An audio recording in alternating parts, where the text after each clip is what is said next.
what people can do in order to achieve the goals of a sustainable Europe. Thank you very much for the questions, and I'm very, very pleased to discuss with you these very important items.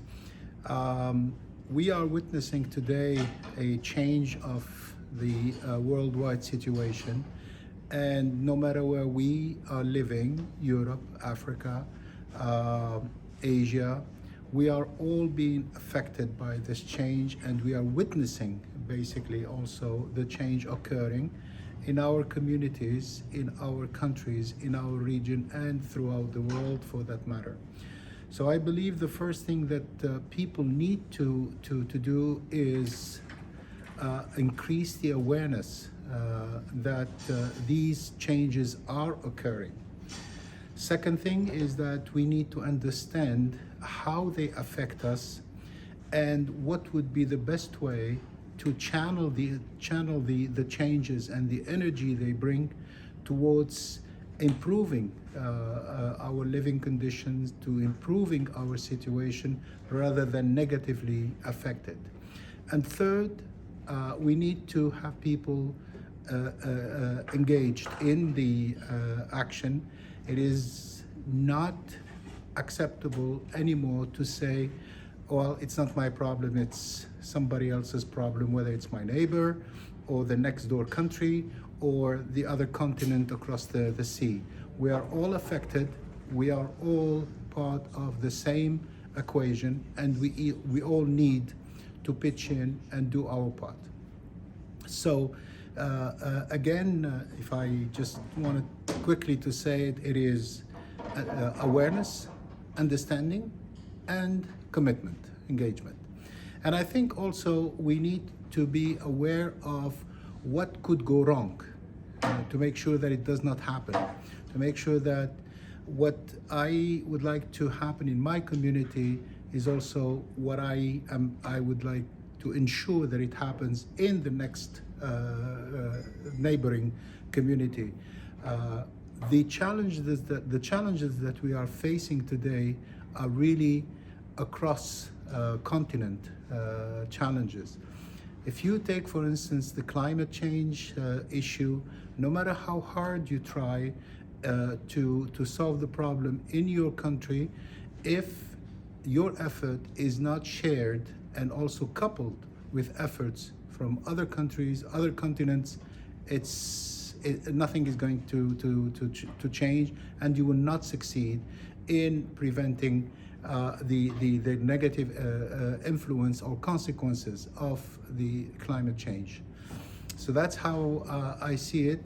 Our world, I think this now phrase has become very common, that it's a small village, and I think yes it is, and I think the challenges also that we face are also challenges that affect us all, and because of that we all need to be active, and also we need to be very much aware again of the fragility.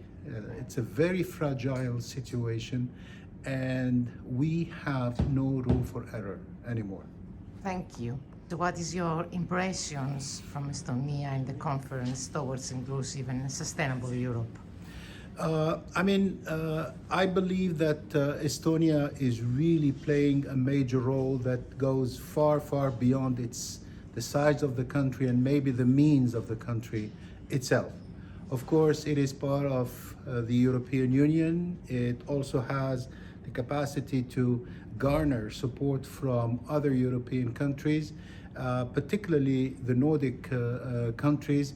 But still, there is some sort of, I always say that it is the potential of small countries.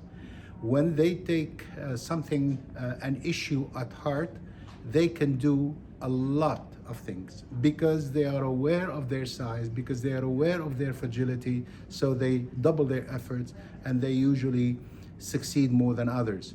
And I believe Estonia has shown, and I've been lucky and honored, privileged to be part of the effort for the last a few years, 4 to 5 years, that I've been collaborating with civil society in Estonia.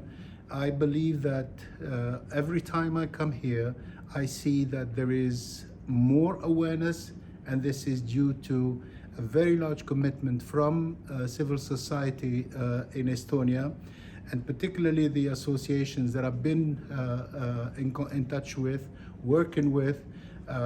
Silame Society for Child Welfare is one really example of that commitment, of that engagement. And I think we have seen today also the Finnish organization, Fimigrant, involved. This collaboration between the countries of this region is something that needs to be emphasized.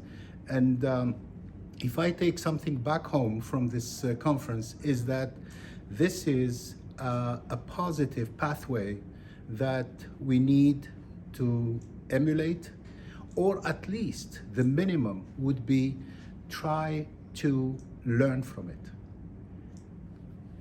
Thank you very much. Thank you. Thank you.